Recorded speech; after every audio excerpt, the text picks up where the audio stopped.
Hello दोस्तों, कैसे हैं आप लोग। उम्मीद है कि आप लोग अच्छे होंगे। आज हम दीवानगी की हद तक का एपिसोड 13 यानी 13 लाए हैं। इससे पहले 12 हमने अपने चैनल पर अपलोड कर रखा है। आपको चाहिए तो आप हमारे चैनल में जा कर के देख सकते हैं।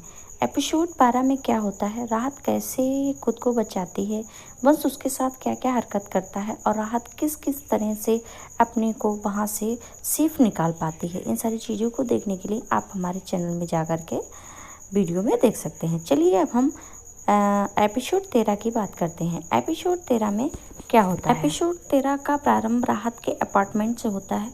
राहत अपने सोफे पर बैठी हुई न्यूज़ देख रही थी। इस समय वह वही एक न्यूज़ चल रही थी कोठे के बारे में। जैसे ही वह गौर से न्यूज़ देख रही थी, न्यूज़ में उन लोगों की डेड बॉडी को कैसे लगाते हैं। जल्दी से वह गटागट पानी पी जाती है। उसे इतनी भयंकर तरीके से मारा गया था जिसे देखकर राहत की सांस रुक सी गई थी।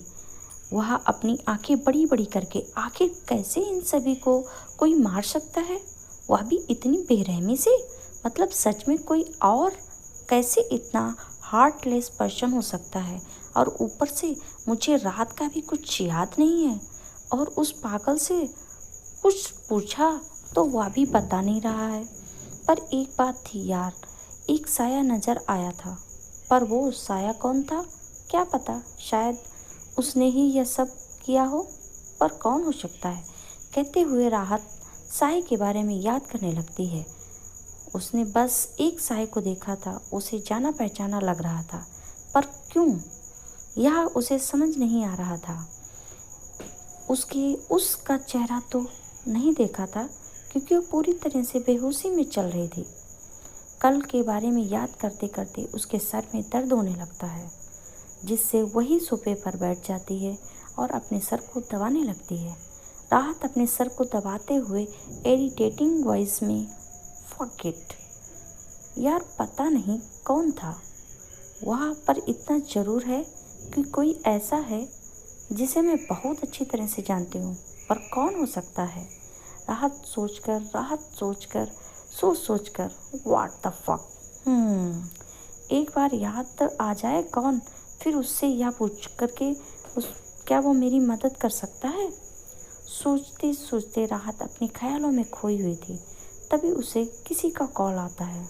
वह जल्दी से अपने मोबाइल को अपने हाथ में लेती है तो देखती है कॉलर आईडी का आरिश का कॉल आ रहा है, जिसे देखकर अपने हाथ पर सिर पर हाथ मारते ओह फक, पक्का यह मुझे चिल्लाएगी कहते हुए राहत अपना कॉल अटेंड करके अपने कानों पर कोई जैसे ही मोबाइल रखती है, वैसे ही सामने से आरिश की चिल्लाने की आवाज़ आ जाती है। राहत की बच्ची, कहाँ पर तू? आज क्या कॉलेज आने का इरादा है कि नहीं? घड़ी में देख कितने बज गए हैं, 12 बज चुके हैं और अभी तक मैडम का कुछ पता नहीं है।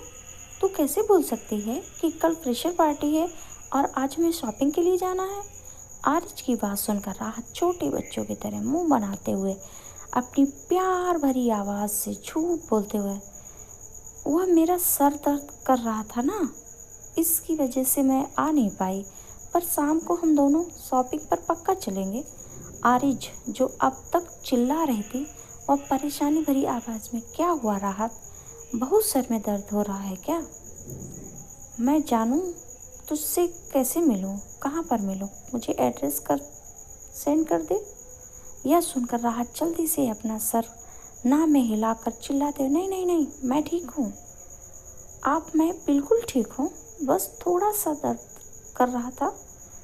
तो वह सब छोड़ दे, साथ के बीच भी लव कैफ़े में मिलेंगे, तभी शॉपिंग चलेंगे। राहत की बात पर आरिज अपना सिर हिलाते हुए, ठीक है फिर हम 7 बजे मिलते हैं, तो पक्का आ जाना, मैं भी रहती हूँ, अभी प्रोफेसर आ गए हैं। कहते हुए आरिज कॉल कट कर देती है। वही राहत सोफे पर लेटे अपने सीने पर हाथ रखकर गहरी सांस लेकर, सॉरी आरिज तुझसे झूठ बोलने के लिए, पर मैं कर भी क्या सकती हूँ।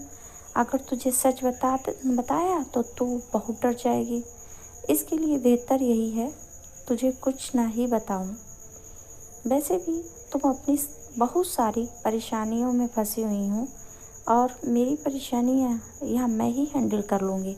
कहते हुए राहत अपनी आंखें बंद कर लेती है, किचन की तरफ चली जाती है और अपने लिए खाना बनाने में लग जाती है। वहीं दूसरी तरफ महेश्वरी बिला के अंदर का सीन है।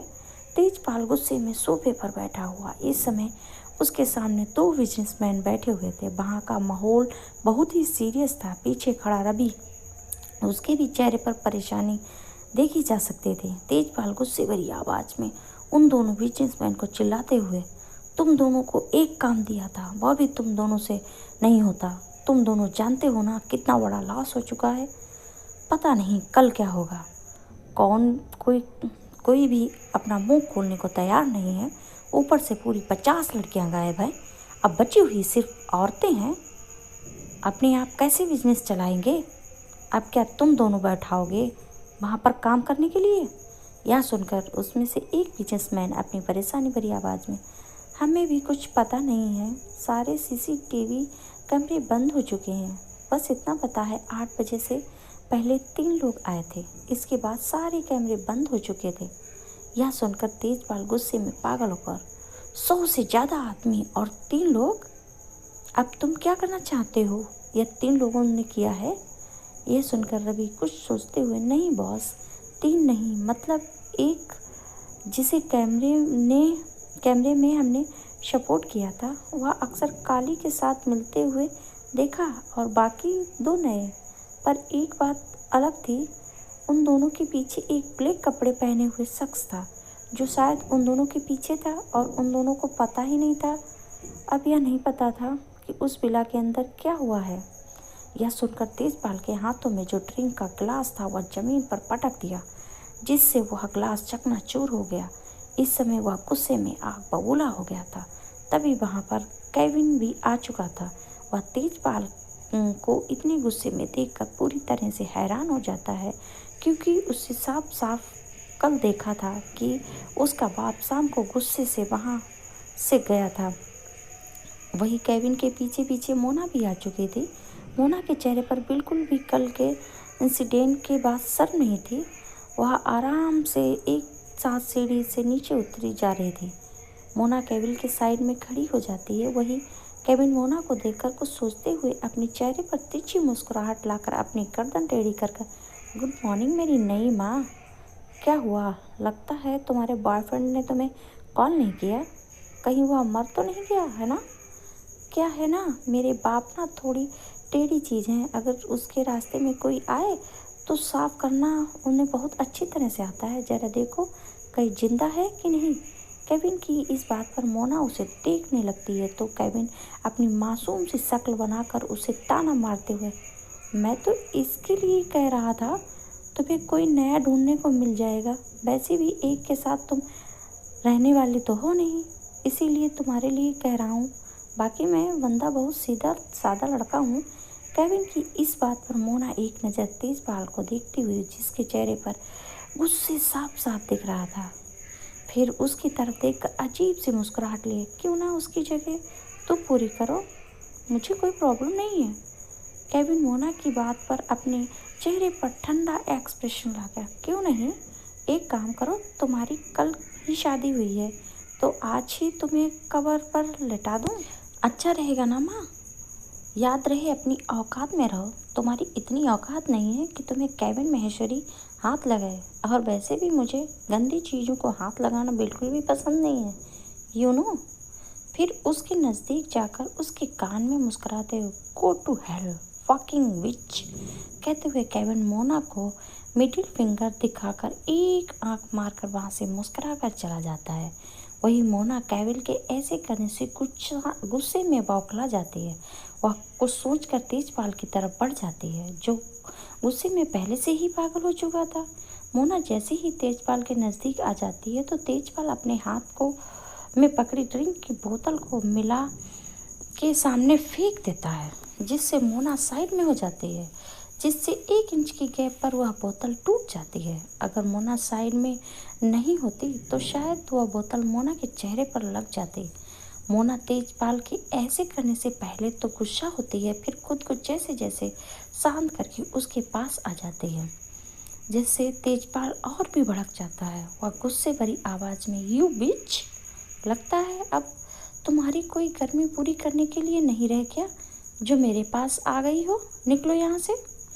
मोना पहले तो तेजपाल की बात पर गुस्सा हो रही है, फिर अपने गुस्से को शांत करके गहरी सांस ओह रियली हावी, तुम्हें क्या लगता है तुम मुझसे ऐसी बात करोगे और मैं सच में चली जाऊंगी? तुम अच्छे से जानते हो कि मैं क्या क्या कर सकती हूँ, फिर भी तुम मुझसे ऐसी बात कर रहे हो। That's not fair baby. No no no my sugar daddy right. जिस्म पर तेजपाल अपने सामने खड़े दो बिजनेसमैन को जाने का इशारा कर देता है और साथ ही साथ पीछे रवि को भी देखता है, तो वह भी वहाँ से निकल जाता है। सभी के जाने के बाद मोना अपने हाथों में ड्रिंक का गिलास लिए तेजपाल के साइड में आकर बैठ जाती है। वह एक के ऊपर दूसरा पैर डाल मुस्कुराते हुए, तुम अच्छे से जानते हो कि हमारी शादी किस वजह से हुई है, और वैसे भी तुम्हें जो चाहिए वह तो मैंने तुम्हें दे दिया है, तो मुझे नहीं लगता कि मिस्टर महेश्वरी को मेरी लाइफ में इन्वॉल्व होने की ज़रूरत है। मोना के बदले तेवर को देखकर तेजपाल उसकी कलाइयों को पकड़कर अपनी तरफ खींचकर उसकी आंखों में देखकर, मोना ये मत बोलो कि आज जो तुम यहाँ पर हो ना वह मेरी बदौलत हो, और वैसे भी तुम अच्छे से जानते हो कि मैं क्या कर सकता हूँ। तुम्हें जो करना है वह तुम्हें कर दिया, अब मेरी बारी है, मुझे क्या करना है मैं करके रहूँगी। और एक बात अच्छे से याद रखो कि तुम महेश्वरी खानदान की बहू, जहाँ पर मेरा बेटा है प्रेसिडेंट है और दूसरा बेटा बिजनेसमैन है, अगर लोगों को यह पता चला कि एक प्रेसिडेंट और एक बिजनेसमैन की माँ किसी और के साथ मुंह काला कर रही है, तो यू नो वह तुम्हें किस नज़र से देखेंगे। और वैसे भी मोना डार्लिंग, मैंने जो तुम्हें औकात दी है ना वह तुम्हें कोई और नहीं दे सकता। बेहतर यही होगा कि अपनी औकात में रहो। कहते हुए तेजपाल मोना की कलाइयों को छोड़कर वहाँ से गुस्से में चला जाता है। वही मोना सोफे पर गुस्से का घूंट पीकर बैठ जाती है। कल जो जो हुआ उसे याद करके उसकी अंदर एक आग का सैलाब उठने लगता है। मोना सामने पड़े सारे सामान को टेबल से नीचे गुस्से में फेंक कर गुस्से में पागलों की तरह चिल्लाते हुए, बस महेश्वरी, तुम्हें तो मैं छोड़ूंगी नहीं। तुम्हारी वजह से आज मुझे यह बेइज्जती सहनी पड़ी है, सिर्फ तुम्हारी वजह से। तुमने मोना के साथ खेल खेला है और इसको ना अच्छी तरह से लेकर ही रहूँगी। कहते हुए मोना गुस्से में चिल्लाने लगती है और उसके चिल्लाने की आवाज़ वहाँ खड़े सारे सर्वेंट सुन रहे थे, पर अभी वहाँ पर ज़्यादा ध्यान न देकर अपने कामों में लग जाते हैं, जैसे उन सभी के लिए कोई एक नॉर्मल बात हो। वही पूरे हाल का सत्यानाश करने के बाद मोना अपने कमरे की तरफ बढ़ जाती है। वही मोना ने जो कचरा हॉल में फेंका हुआ था वहाँ पर खड़े सर्वेंट साफ करने में लग जाते हैं। शाम का समय है। राहत को कॉफ़ी शॉप के बाहर खड़ी हुई थी।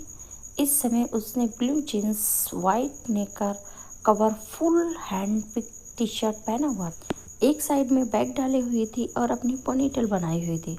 राहत ऐसे ही अपनी जगह पर खड़ी होकर आरिज का इंतजार कर रहे कि तभी उसे कार नज़र आ जाती है जो उसके सामने खड़ी हो जाती है, जिसे देखकर राहत अपना चेहरा दूसरी तरफ कर लेती है। तभी कार की विंडो नीचे हो जाती है। उसमें से आरिज मुस्कुराते हुए राहत से, राहत अपना नाम सुनती है तो जल्दी से कार की तरफ देखती है, तो वह पर आरिज को देखकर हैरानी से आरिज राहत को कार में बैठाने का इशारा करते हुए, राहत जल्दी से कार में बैठकर, पहले बहुत लेट हो चुका है, हम मॉल में जाने के बाद बात करेंगे।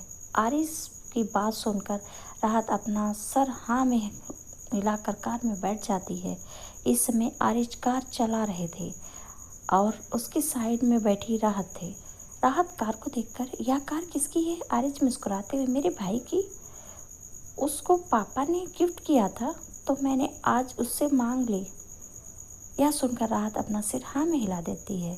तभी आरिज कार चलाते हुए सामने देखकर, राहत वैसे मैं सोच रही हूँ हम दोनों ना वन पीस ले लेंगे और कलर अलग अलग ले लेंगे, पर एक ही जैसा होना चाहिए, और कल शाम को हम लोग पार्लर चले जाएंगे।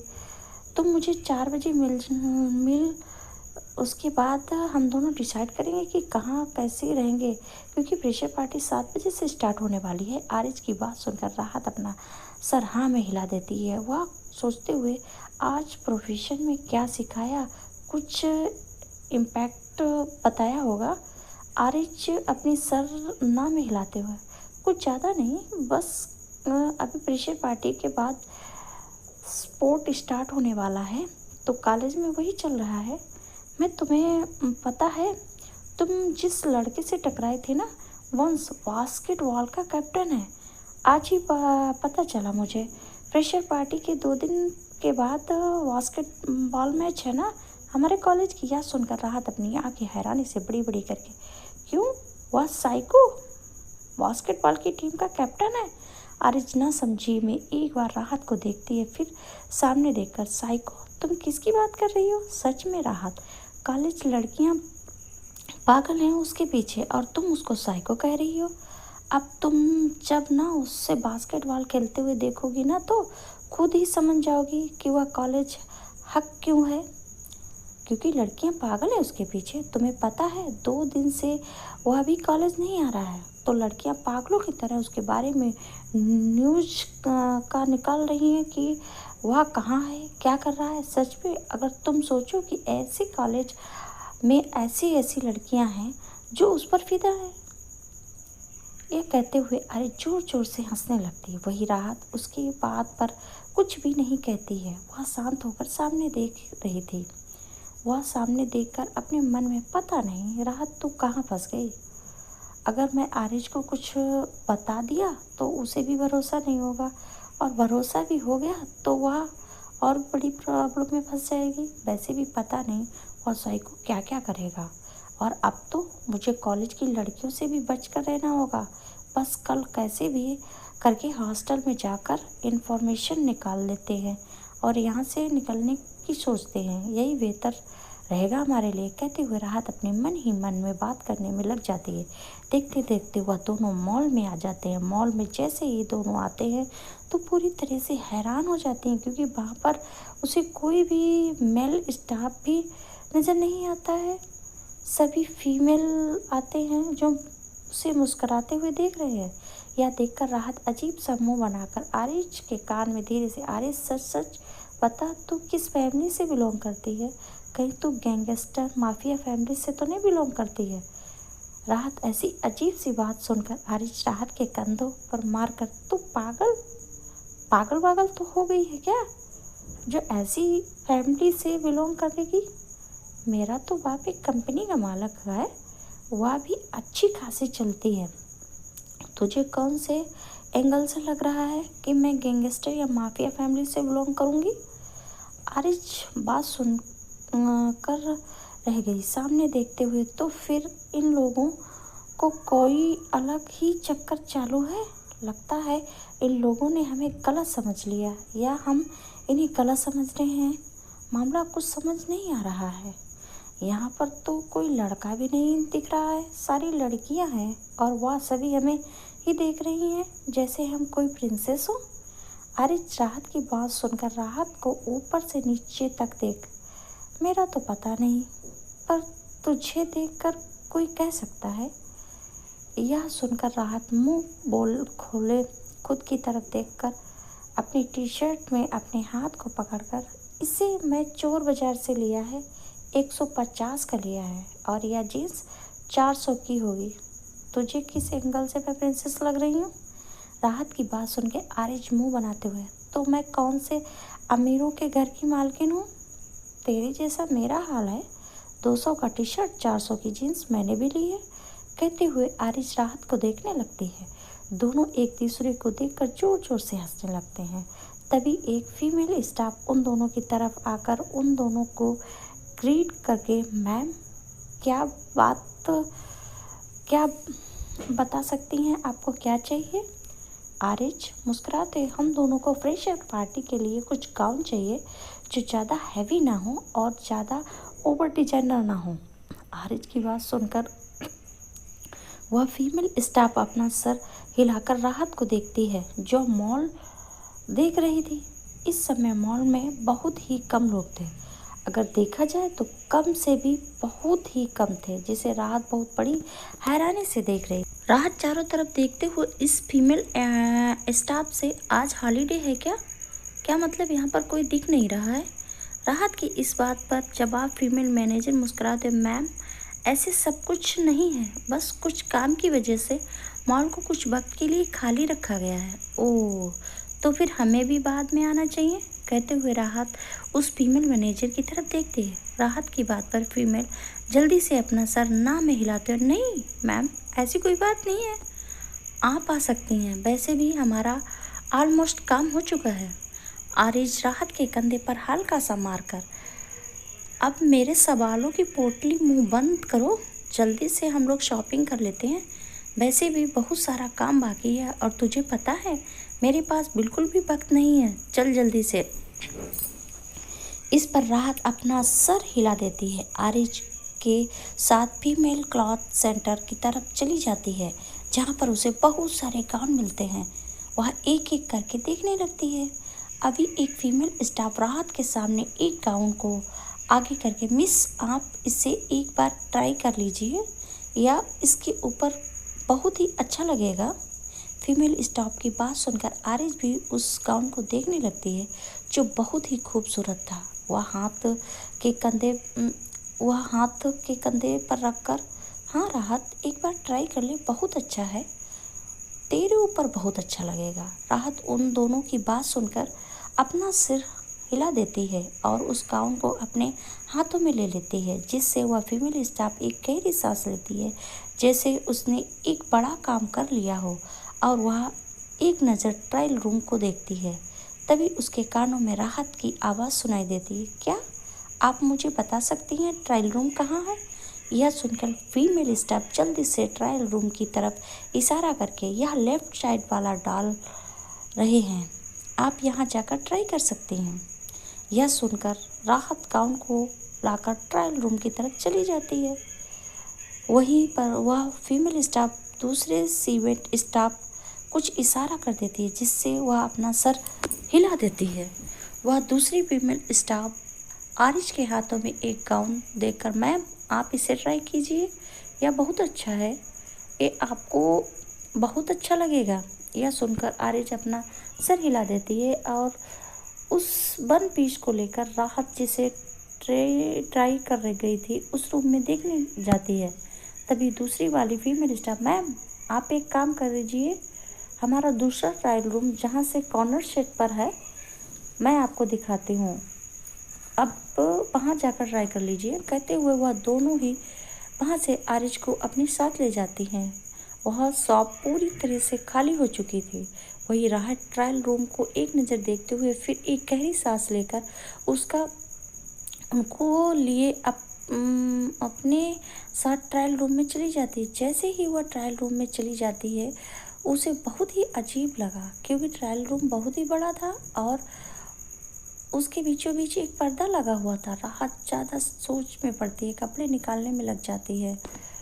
वह उस गाउन को पहन लेती है और मिरर के सामने खड़ी होकर जिप लगाने की कोशिश कर रही थी, पर उसका हाथ वहां तक नहीं पहुंच रहा था, जिसकी वजह से राहत को जिप लगाने में बहुत दिक्कत हो रही थी। राहत एक गहरी सांस लेकर जैसे ही दरवाजे की तरफ जाने ही वाली थी कि तभी उसके कंधे को कोई पकड़कर मिरर के सामने खड़ा कर देता है, जिससे राहत अपनी आंखें बड़ी बड़ी कर लेती है। वह अपना चेहरा जैसे ही ऊपर करती है तो उसकी ब्लू आई मिरर की सिल्वर आई से टकरा जाती हैं, जिससे राहत एक पल के लिए फ्रीज ही हो जाती है। उसका शरीर तो कुछ काम ही नहीं कर रहा था। तभी उसे वंश के ठंडे हाथ अपनी पीठ पर महसूस करती है, जिससे वह अपनी आंखें कस के बंद करके एक गहरी सांस लेने लगती है। ऐसा नहीं था कि कभी वंश नहीं उसे छुआ था, पर जिससे राहत को एक अलग सी बेचैनी होने लगती थी। उसे खुद ही नहीं समझ में आता है कि आखिर ऐसा क्यों। वही वंश राहत के वन पीस की जिप लगाकर उसे कंधों पर अपनी चैन को रखकर अपनी चिन को रखकर अपने दोनों हाथों से उसके दोनों हाथों को पकड़कर अपनी उंगलियों से उसकी उंगलियों को लेता है, जिससे राहत अपना चेहरा एक तरफ कर लेती है। इस समय उसने अपनी आंखें कस के बंद की हुई थी। वही वंश राहत के कान में अपनी गर्म सांसें छोड़कर अपनी धीमी आवाज में black is such a happy colour candy कहते हुए उसकी गर्दन को शक करने लगता है। दरअसल राहत को जो गाउन अपने हाथों में लिया था वह ब्लैक कलर का था, जिसमें वाइट कलर के मोती थे, जो बहुत ही खूबसूरती से बनाया गया था। उस गाउन को पहनकर राहत ऐसे दिख रही थी जैसे वह गाउन उसके लिए स्पेशली बनाया गया हो। वही राहत एक गहरी सांस लेकर अपने गाउन को अपने हाथों की मुट्ठियों में भरकर अपनी आंखों को में सहेजे नजरों में तुम यहाँ क्या कर रहे हो? मैंने तो दरवाजा बंद कर लिया था, तो फिर तुम यहाँ कैसे? वंश राहत के मासूम भरे चेहरे को देखता है, जिसमें डर के साथ उसमें हिम्मत भी दिख रही है, जिसे देखकर वह राहत को अपनी तरफ कर लेता है और उसकी पीठ को अपने सीने से लगाकर खुद उसके नज़दीक चला जाता है, जिससे राहत अपनी आंखें बड़ी बड़ी कर लेती है। वही राहत ऐसे करके बस के चेहरे पर एक अजीब सी मुस्कुराहट आ जाती है। उसकी कमर को पकड़कर अपनी तरफ खींचकर खुद को चिपका लेता है, जिसकी वजह से राहत की आंखें और भी बड़ी हो जाती हैं। वह मिरर में अपनी आंखें हैरानी से बड़ी बड़ी करके हक लाते हुए तुम यह सब क्या कर रहे हो? छोड़ो मुझे, वैसे भी बाहर बहुत सारे लोग हैं। अगर किसी ने यह सब देख लिया तो बहुत बड़ी प्रॉब्लम हो जाएगी। ऊपर से मेरी दोस्त भी बाहर है, अगर उसने सब देख लिया तो पक्का वह मुझे गलत समझेगी। इसके लिए बेहतर यही होगा कि तुम मुझे छोड़ दो, वरना वरना क्या कैंडी? वरना क्या तुम कर भी क्या सकती हो मेरे साथ? I am all you. तुम जो करना चाहती हो वह मेरे साथ कर सकती हो, मैं बुरा नहीं मानूंगा। आफ्टर ऑल मैं मौसम और प्यारा हूँ ना। कहते हुए वंश राहत के पेट को सहलाने लगता है, जिससे राहत को अनजाने में सही और सर कंधे पर रख देती है। राहत गहरी सांस लेकर अपने दोनों हाथों को पकड़कर खुद से अलग करके देखो, मुझे तुमसे कोई बहस नहीं करनी है, तो अच्छा होगा कि तुम यहाँ से चले जाओ, मुझे और परेशान मत करो। कहते हुए वह खुद को वंश से आज़ाद करने में लग जाती है। तभी वंश उसे अपनी ओर कर लेता है और ओंठों पर ओंठ रखकर उसे किस करने लगता है, जिससे राहत की आंखें पूरी तरह से बड़ी बड़ी हो जाती हैं। पर जैसे ही वह खुद को अपने से आज़ाद करने के लिए अपने हाथों को आगे बढ़ाती है, वैसे ही वंश राहत के दोनों हाथों को पकड़कर ऊपर की ओर कर देता है, जिससे राहत को खुद को उससे आज़ाद करने का कोई रास्ता ही नहीं नजर आता। इस समय वंश ने अपने पैरों को राहत के पैरों तक को ब्लॉक कर दिया, जिसकी वजह से राहत अपने पैर भी नहीं निकाल पा रहे थे और वह पूरी तरह से थक चुके थे। वह वंश को जैसे चाहे वैसे उसे करने दे रही थी। करीब 10 मिनट के बाद वंश राहत के लोअर लिप को बीट करके उससे दूर हो जाता है और उसके चेहरे को देखने लगता है, जो पूरी तरह से आंसुओं में भरा हुआ था। उसे देखकर अपना सिर हिला देता है और उसके नज़दीक जाकर अपनी टंग को निकालकर उन आंसुओं को चाटने लगता है,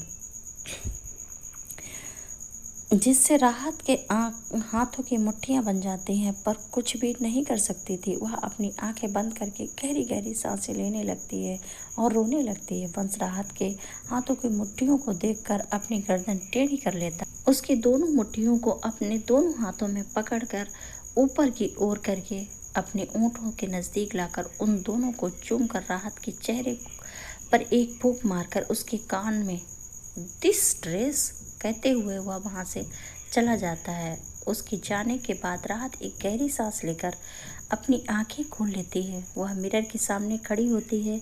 इस समय उसके ओंठ पूरी तरह से खराब हो चुके थे। उसके ओंठ पर जो उसे पिंक लाइट लिपस्टिक लगी थी वह उसके ओंठों से बाहर आ गए थे और उसके ओंठ हल्के हल्के सूज भी गए थे, जिसे देखकर राहत अपने हाथों की मुट्ठियां बना लेती है।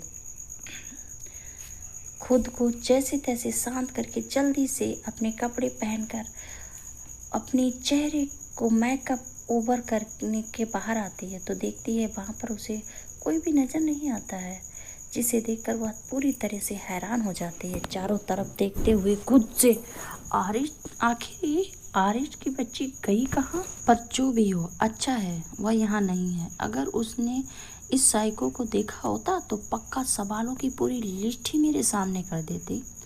अब कुछ भी करे मुझे साइको से दूर तो रहना ही पड़ेगा। और अब तो पता चला कि कॉलेज की लड़कियां हैं उसके पीछे पागल हैं, तो अब उससे दूर ही रहना है। हे भगवान बचा ले मुझे, कहते हुए राहत ऊपर की ओर देखकर रोनी सी शक्ल बनाकर देखने लगती है।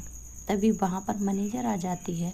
वह राहत के सामने अपने हाथ आगे करके, मैम यह ड्रेस मैं पैक कर देती हूँ, तब तक आप वेटिंग एरिया में जाकर जूस पी लीजिए, कहते हुए मुस्कुराकर हाथों से ड्रेस ले जाती है और बिना राहत की कोई भी सवाल को सुने वहाँ से चली जाती है। वही राहत जो अपना मुंह बोलने के लिए खोलने वाली थी, तब तक वह मैनेजर भी वहाँ से जा चुके थे, जिसे देखकर राहत खुद से ओह फक, आखिर यह सब हो क्या रहा है मेरे साथ। पता नहीं, ऐसा लग रहा है यह सब जो हो रहा है वह मेरे लिए ही है सब, और मुझे समझ ही नहीं आ रहा कि ट्रायल रूम में वह साइको कैसे आ सकता है, और मॉल का ऐसे खाली होना, यहाँ पर किसी का ना होना, यह कोई कौन साइड बिल्कुल नहीं है। भगवान जी आखिर ऐसा क्या किया मैंने जो आपने मेरी कुंडली में शनि की जगह साइको डाल दिया। लोगों की कुंडली में शनि आता है पर मेरी कुंडली में तो साइको आ गया, वह भी ऐसे कि चाहे कितने भी पूजा करो भगवान की, सीढ़ियाँ चोर करके सामने अपना सर फोड़ लूँ फिर नहीं जाऊँगा। कहते कहते वह सोफे पर बैठ जाती है, अपने हाथों से अपने सर को पकड़कर उसे दबाने लगती है। तभी वहाँ पर दो फीमेल स्टाफ उसके लिए जूस और फ्रूट्स दोनों ही टेबल पर रखकर बिना कुछ बोले वहाँ से चली जाती हैं। वही राहत कभी उस फ्रूट और जूस को देखती है तो कभी फीमेल स्टाफ को अपना सर हिलाकर फ्रूट्स और जूस पीने लगती है। राहत ऐसे ही फ्रूट और जूस पी रही थी, तब तक आरिज भी अपना गाउन पहनकर आ जाती है। वह राहत के सामने खड़ी होकर, राहत देखना कैसा लग रहा है, बहुत अच्छा है ना, मैं इसे ले लेती हूँ, क्या कहती है, कहते हुए आरिज गोल गोल घूमने लगती है, जिससे वह गाउन और भी खूबसूरत लग रहा था। आरिज जो गाउन लिया था वह पिंक और वाइट कलर में था, जो बहुत ही खूबसूरत लग रहा था उस पर।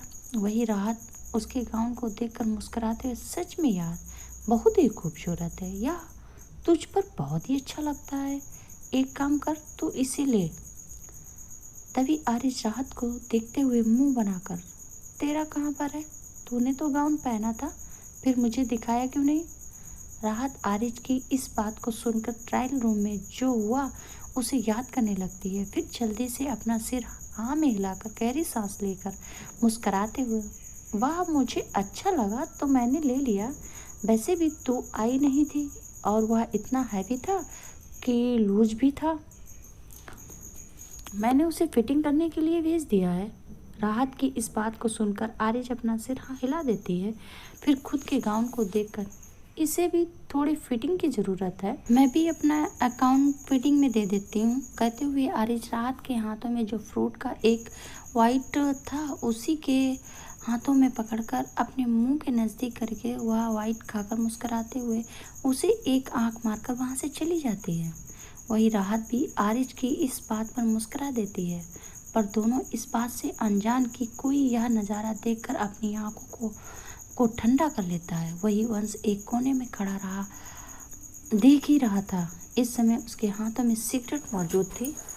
तभी वहाँ पर मैनेजर अपना सर झुकाए खड़ी हो जाती है। वंश बिना किसी एक्सप्रेशन के साथ, तुझे तो पता है कि तुझे क्या करना है, याद रहे एक गलती, कहते हुए वो अपने सिगरेट को फेंक कर मैनेजर पर एक ठंडी नज़र डालकर वहाँ से चला जाता है। वही उसे ऐसा देखकर मैनेजर थर थर काँपने लगती है, उसके चेहरे पर पसीने की बूंदें साफ साफ दिखने लगती हैं। वह अपने पॉकेट से रुमाल निकाल कर जल्दी से पोंछ लेती है। तभी एक लड़की उसके सामने आकर, मैडम दोनों गाउन रेडी हैं। यह सुनकर वह मैनेजर को सोचते हुए, उस ब्लैक गाउन की अमाउंट में पता है ना क्या कहना है, गाउन का अमाउंट ऑलरेडी पे हो चुका है। यह सुनकर सामने वाले लड़की मुस्कुराते हुए, डोंट वरी मैम, मैंने ऑलरेडी सारी तैयारी कर ली है। मैंने उसके लिए 2 कूपन रखे हैं, इसमें से एक कूपन से मैम जो चाहे वह ले सकती है, ऐसी स्कीम रखी है। इस पर मैनेजर अपना सर हिला देती है। देखते ही देखते राहत और आरिज दोनों ही शॉपिंग मॉल से बाहर आ जाती हैं। आरिज मुस्कुराते हुए राहत के कंधे पर हाथ रखकर, समझ नहीं आ रहा है यार, क्या कर रही तेरी किस्मत, इतनी अच्छी चमक कैसे गई, तुझे गाउन इतनी फ्री में मिल गया, तूने सही कूपन कैसे ढूंढा।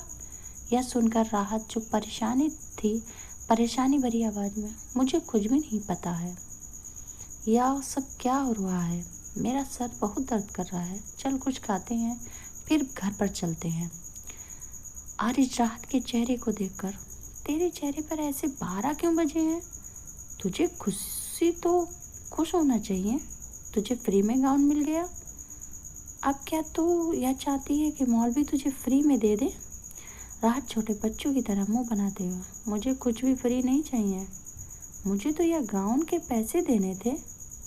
तुझे पता है मुझे बिल्कुल पसंद नहीं है कि कुछ भी फ्री में ले लूँ। एक तो आजकल मुझे बहुत सारी चीज़ें फ्री में मिल रही हैं जो मुझे बिल्कुल भी पसंद नहीं है।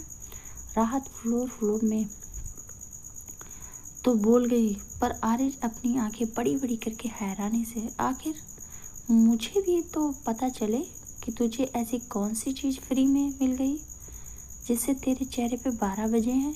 ऐसा लग रहा है कि किसी ने तुझे ज़बरदस्ती पकड़ा है और ज़बरदस्ती कहा है कि भाई ले ले, यही तुझे लेना है, नहीं तो तेरा सर फोड़ दूंगी। ऐसा कोई है जिसने बंदूक रखी है क्या तेरे सर पर।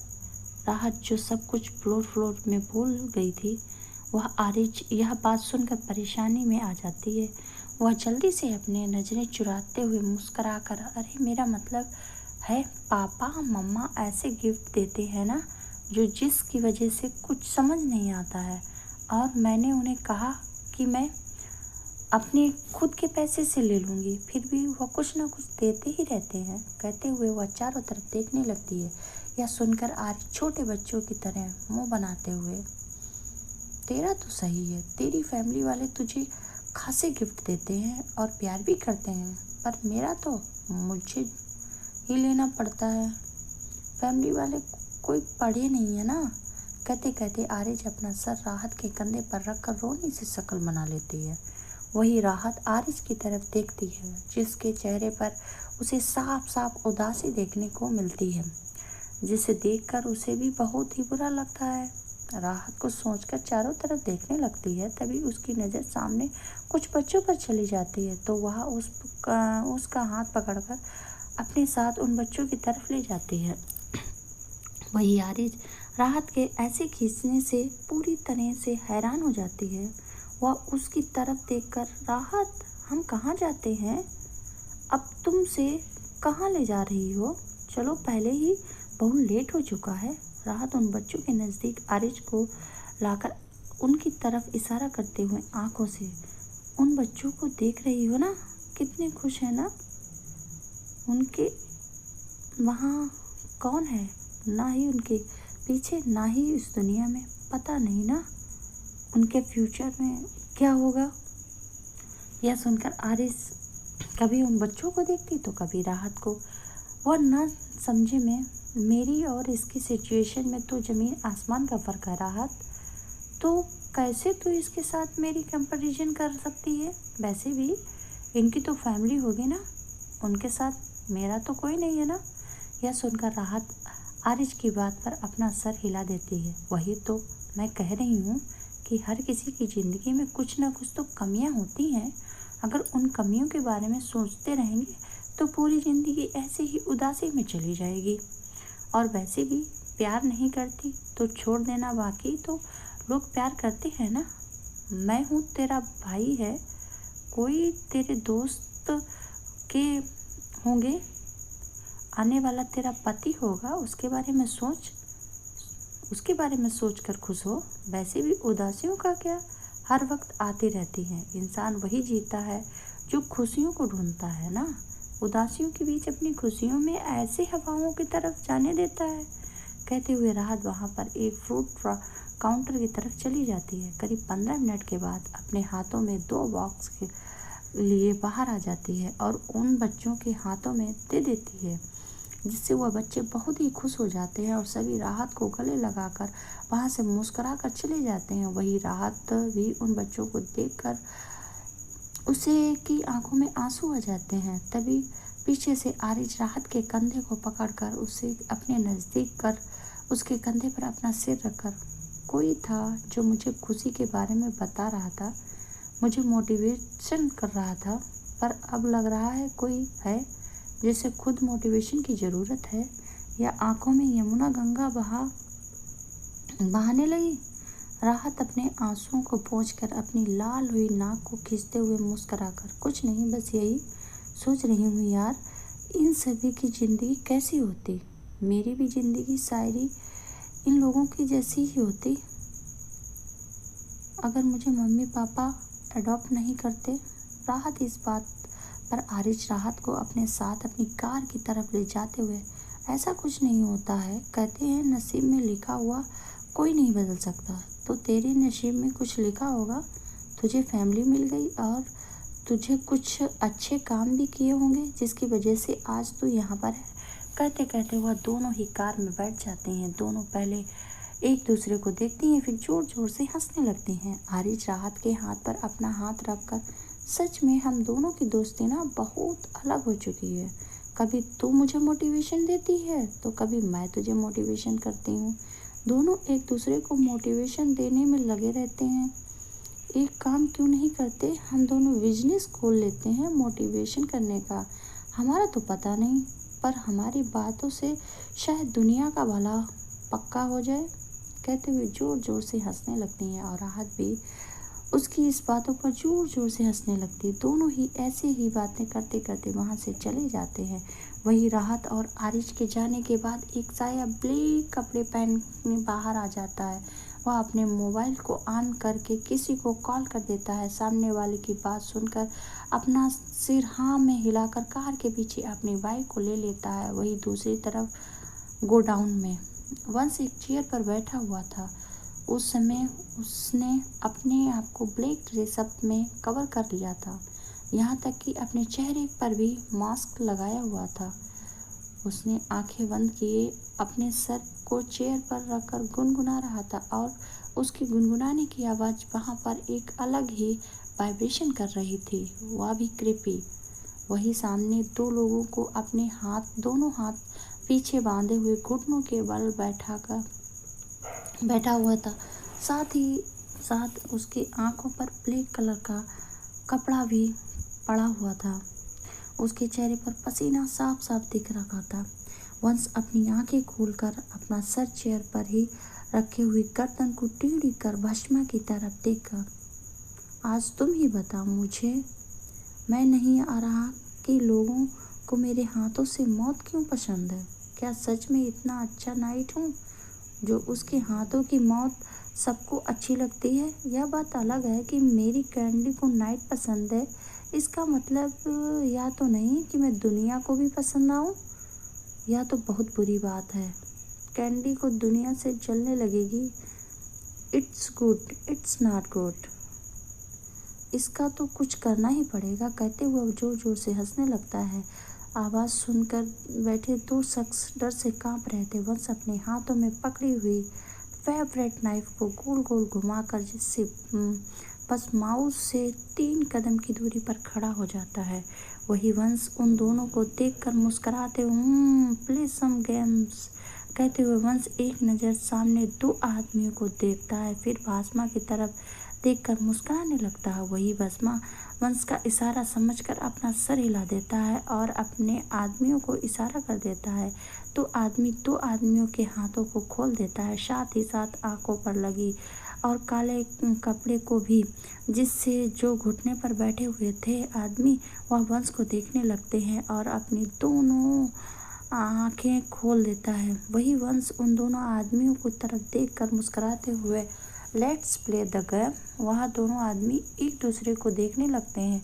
उनके चेहरे पर डर साफ साफ दिख रहा था और उनकी आंखों में अपने लिए खौफ देकर मुस्कुराते हुए गर्दन को टेढ़ी करके don't worry, game is simple. वो दोनों आदमी वंश की बात सुनकर उसकी तरफ हैरानी भरी आंखों से देखने लगते हैं। उनमें से एक आदमी लड़खड़ाते हुए आवाज में, खेल? कौन सा खेल? रन और किल? कहते हुए वो अपने हाथों में पकड़े नाइफ को गोल गोल घुमाते हुए उनकी तरफ देखकर मुस्कुराने लगता है। उसकी मुस्कुराहट देखकर वह दोनों आदमी डर से कांपने लगते हैं। उनमें से एक अपनी बची खुची हिम्मत जुटाकर अपनी जगह खड़ा होकर, मतलब मैं कुछ समझा नहीं। You have 10 second. इससे गोडाउन के दरवाजे तक, अगर तुम दोनों में से कोई भी उस दरवाजे तक गया तो उसे मैं बिल्कुल नहीं मारूंगा। वह आज़ाद है। नहीं, मेरे आदमी वहाँ पर आए तो गेम बहु हुआ नहीं जी। कहते हुए वंश मासूम सी शक्ल बना लेता है। वही वंश की मासूम शक्ल पर एक खतरनाक मुस्कुराहट दिख रही थी, जिसे देखकर वह लोगों को एक दूसरे का चेहरा देखने लगते हैं। गोडाउन के दरवाजे पर वह दोनों ही एक दूसरे को देखते हुए फिर अपना सर हाँ में हिलाकर अपने पैरों पर खड़े हो जाते हैं, जिससे वंश के चेहरे पर तिरछी मुस्कुराहट आ जाती है। वही वह दोनों अपने पैरों पर खड़ा होकर अपना सर हिलाकर वहां से अपने लड़खड़ाते कदमों से गोडाउन के दरवाजे की तरफ चले जाते हैं। वह जैसे जैसे वहां जा रहे थे वैसे वैसे वंश के चेहरे पर खतरनाक मुस्कुराहट आ रही थी। उसकी मुस्कुराहट अब गहरी हो गई थी। जब वह दोनों गोडाउन के दरवाजे से 2 कदम की दूरी पर खड़े हो जाते हैं, जैसे ही दोनों अपना कदम आगे बढ़ाने वाले ही थे कि तभी वह जमीन पर वैसे ही बैठ जाते हैं और उसके मुंह से अपने आप खून आने लगता है। देखते ही देखते वह जमीन पर लेटे हुए नजर आ जाते हैं। दरअसल उन दोनों को 1 कदम की दूरी पर ही वंश ने अपने 2 नाइफ उनकी ओर फेंका हुआ था। उनने अपने नाइफ ऐसे फेंका था कि उन दोनों के गले के बीचों बीच वह जा लगा था। वही वंश अपने हाथों को झाड़ते हुए अपनी जगह से खड़ा हो जाता है। वह अपनी जगह से खड़ा होकर उन दोनों लाशों की तरफ चला जाता है, जो पूरी तरह से खून से सनी हुई थी। उन दोनों के पास आकर एक के सीने पर अपना पैर रखकर मुस्कुराते हुए, भस्मा, तुम्हें नहीं लगता कि तेजपाल को मेरी तरफ से और एक गिफ्ट जाना चाहिए? कहते हुए वह भस्मा की तरफ अजीब नज़रों से देखने लगता है, जिससे भस्मा अपना सिर हाँ में हिला देता है और वही वंश अपने चेहरे पर एक अजीब सी मुस्कुराहट लिए वहाँ से चला जाता है। दरअसल ये दोनों आदमी तेजपाल के अंदर में काम करते थे और इन दोनों को काम मिला था कि कोठे पर जो हमला हुआ है उसके बारे में इंफॉर्मेशन निकालें। उन दोनों ने राहत की इंफॉर्मेशन निकाली थी और राहत के अपार्टमेंट के नीचे खड़े हुए थे, पर बस किस्मत इस दोनों के गले में नाइफ की बेड़ियां आ गईं। इसकी वजह से उन दोनों की आज ही यह हालत हुई है। वही राहत डिनर कंप्लीट करके आरिज के साथ बिल्डिंग में के नीचे आ जाती है। आरिज पूरी बिल्डिंग ऊपर से नीचे देखकर, राहत एक बार मैडम से पूछ ले कि उन्हें कहीं तुझे अपनी बहू तो नहीं बनाना है। आरिज की ऐसी बातें सुनकर राहत ना समझ में, क्या मुझे क्यों मैडम अपनी बहू बनाएंगी? आरिज बिल्डिंग को देखते हुए, मैडम, सुना है क्योंकि मैडम बहुत कंजूस हैं और खड़ूस भी, तुझे यहाँ कैसे रहने दिया? यह सुनकर राहत अपना सर हाँ में हिला देती हैं। वैसे भी हैरानी के साथ मैं भी यही सोच रही हूँ कि मुझे यहाँ पर रहने क्यों दे दिया। वही भी मैं यहाँ से शिफ्ट होने के बारे में सोच रही हूँ। कल हमें हॉस्टल जाकर पूछना है आखिर हॉस्टल कब शुरू होने वाला है। वैसे भी दिन यहाँ पर रहना अच्छा नहीं चाहती। अरे जयरानी से, क्यों? इतनी अच्छी तो जगह है, फिर क्यों छोड़ रही है? राहत मुंह बनाते हो, बस ऐसे ही, मुझे और दिन यहाँ पर नहीं रहना। वैसे ही यह कॉलेज से बहुत दूर है और ऊपर से यहाँ पर कोई दोस्त भी नहीं है मेरा। राहत की इस बात पे आरिज भी अपना सर हाँ में हिला देती है। वह भी राहत की बात को सच समझकर, हाँ यह भी सही है, यहाँ पर तो अकेले रहकर तुझे अकेलापन महसूस होगा ना। वैसे भी यही सोच रही है कि कल हॉस्टल शुरू हो। हम कल हॉस्टल जाकर इंफॉर्मेशन निकाल देते हैं, देखते हैं कब तक हॉस्टल स्टार्ट होगा। इस पर राहत भी अपना सर हिला देती है और कार से बाहर आकर आरिज की कार में जाते हुए देखकर एक गहरी सांस लेकर, सॉरी यार, तुझे झूठ कहना पड़ा, पर मैं कर भी क्या सकती हूँ। अगर तुझे बता दिया कि यहाँ पर वो साइको रहता है तो पक्का तो सारे सवाल करेगी। इससे बेहतर है कि तुझे कुछ न बताऊँ। कहते हुए राहत अपने हाथों से मैं पकड़ी बैग खोल ली, लिफ्ट के लिए तरफ बढ़ जाती है। अपने अपार्टमेंट के दरवाजे के सामने खड़ी हो जाती है। उसे कुछ जो लगता है वह ज़्यादा ध्यान न देकर दरवाज़ा खोलने के लिए चाबी निकालती है। वह गहरी सांस लेकर अपार्टमेंट के अंदर जाती है। उसे कुछ जानी पहचानी फ्रीज स्मेल होने लगती है, तो वह अपने मोबाइल के फंक्शन ऑन करके लाइट का स्विच ऑन करने के लिए जाती है। अब इस साइको पर मुझे फ्रेजेस क्यों स्मेल हो रही है पता नहीं है, यह मेरा पीछा कब छोड़ेगा। कहते हुए वो लाइट का स्विच ऑन करती है। एक गहरी सांस लेकर पीछे देखती है। वहाँ पर उसे कुछ नजर ही तो नहीं आता है। वह अपने सामने सोफे पर रखकर किचन एरिया की तरफ चली जाती है। अपने लिए ठंडा पानी ग्लास में डालकर फिर से आकर सोफे पर बैठ जाती है। अपनी आंखें बंद कर लेती है और ठंडा पानी पीने लगती है। पीने के बाद मुझे खुद से रिलैक्स महसूस करती है, तो अपने हाथों में पकड़ी बैग को लिए रूम में बढ़ जाती है। जैसे ही वह रूम के दरवाजे पर जाती है तो वह दरवाजे उसे खुला मिलता है और ज़्यादा ध्यान न देकर अंदर जैसे ही जाकर लाइट ऑन करती है और जैसे ही पीछे मुड़ती है उसकी आंखें हैरानी से बड़ी बड़ी रह जाती हैं। राहत के हाथों में पकड़ा हुआ उसका बैग ज़मीन पर गिर जाता है। वह अपनी आंखें हैरानी से बड़ी बड़ी करके तुम यहाँ कैसे, क्या कर रहे हो? आखिर कौन है वह शख्स जिसके लिए राहत बहुत परेशान है? क्या राहत के बारे में तेजपाल को पता चलेगा? क्या होगा आगे? क्या राहत कभी सच जान पाएगी? इन सारी चीज़ों के लिए जानने के लिए हमारे नेक्स्ट एपिसोड का इंतज़ार करिए। इसके लिए हमारे चैनल को सब्सक्राइब कर लीजिए प्लीज़। धन्यवाद।